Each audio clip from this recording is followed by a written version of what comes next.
인류 역사상 가장 수익성 높은 상품은 무엇일까요? 석유? 금?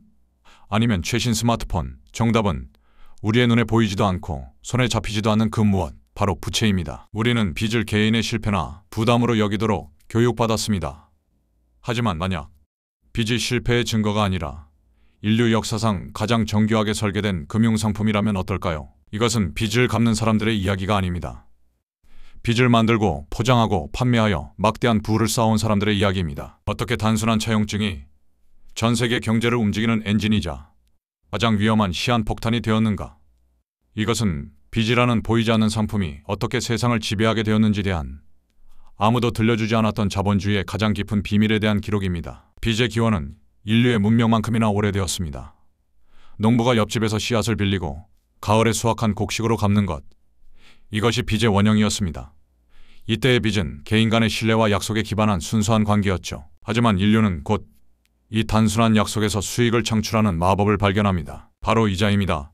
원금에 더해 추가적인 대가를 요구하는 이자의 발명은 인류 역사의 흐름을 바꾼 혁신이었습니다. 이자는 단순한 약속을 가만히 앉아서도 돈을 버는 자산으로 변모시켰습니다. 초기 기독교와 이슬람 세계에서 이자놀이는 죄악으로 여겨졌지만 상업이 발달하면서 빚과 이자는 경제를 움직이는 필수적인 윤활유가 되기 시작합니다. 그리고 이 윤활유를 전문적으로 다루는 기관, 즉 은행이 역사의 무대 위로 등장하며 빚은 본격적으로 산업의 시대로 접어듭니다. 빚의 산업화는 르네상스 시대, 이탈리아의 메디치 가문 같은 은행가들로부터 시작되었습니다. 그들은 상인과 군주들에게 돈을 빌려주며 부를 쌓았고 빚을 체계적으로 관리하는 회계 기술을 발전시켰습니다. 하지만 이때까지도 빚은 여전히 은행과 특정 고객 사이의 개별 거래에 가까웠습니다. 진정한 혁명은 1694년 영국에서 일어났습니다. 프랑스와의 전쟁으로 막대한 자금이 필요했던 영국 정부는 역사상 가장 기발한 아이디어를 내놓습니다.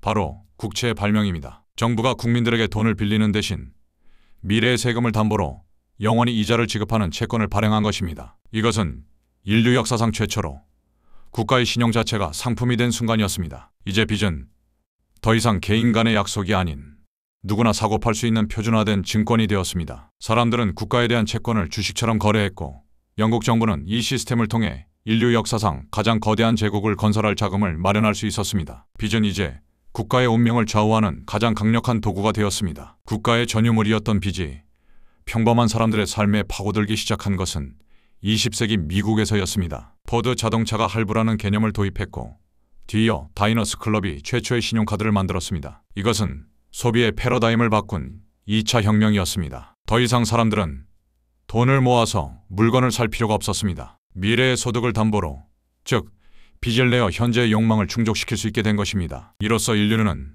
역사상 처음으로 소비자 부채라는 거대한 시장을 창조했습니다. 은행들은 이제 왕이나 국가가 아닌 평범한 시민들에게 빚을 팔아 막대한 수익을 올리기 시작했습니다. 그리고 마침내 빚은 연금술의 마지막 단계에 도달합니다. 1970년대 월스트리트의 은행가들은 더 이상 자신들이 만든 대출빚을 직접 보유할 필요가 없다는 것을 깨달았습니다. 그들은 수만 개의 주택담보대출, 자동차 할부, 신용카드 빚을 거대한 바구니에 함께 담아 그것을 하나의 새로운 금융상품으로 포장했습니다. 이것이 바로 증권화입니다. 은행은 이제 빚을 직접 보유하는 위험 없이 빚을 만들고 포장해서 판매하는 과정 자체에서 수수료를 챙기는 공장으로 변모했습니다. 이것이 바로 2008년 글로벌 금융위기를 촉발시킨 주택저당증권 MBS의 본질입니다. 대출을 승인해준 은행은 그 빚을 즉시 다른 투자자에게 팔아버리기 때문에 대출을 받은 사람이 돈을 갚든 못 갚든 상관하지 않게 된 것입니다. 위험과 책임은 분리되었고 오직 수익 창출이라는 목표만이 남았습니다. 빚은 마침내 그 자체로 완벽한 수익 상품으로 완성되었습니다. 그리고 2025년 우리는 이 시스템의 정점에 서 있습니다. 전 세계의 정부, 기업, 가게가 짊어진 빚의 총액은 수백조 달러에 달합니다. 빚은 이제 경제를 성장시키는 유일한 엔진처럼 보입니다.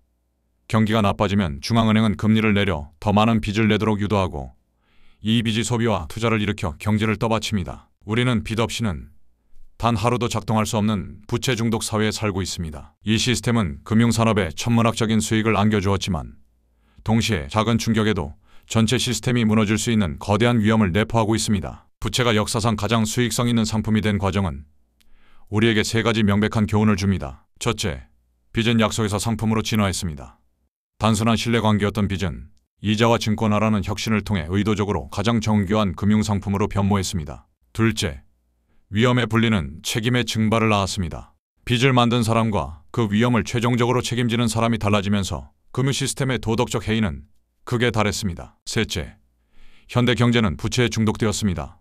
우리는 성장을 위해 끊임없이 더 많은 빚을 필요로 하는 시스템에 갇혀 있으며, 이는 금융 부문에는 막대한 이익을, 사회 전체에는 막대한 시스템 리스크를 안겨주고 있습니다. 우리는 약속의 산 위에 세상을 건설했습니다. 만약 그 약속들을 더 이상 지킬 수 없는 순간이 온다면 이 거대한 부채의 피라미드는 어떻게 될까요?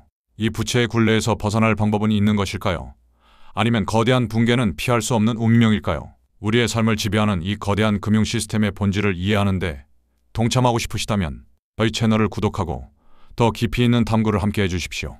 여러분은 빚이 상품이라는 사실에 대해 어떻게 생각하시나요? 댓글로 의견을 나눠주시기 바랍니다.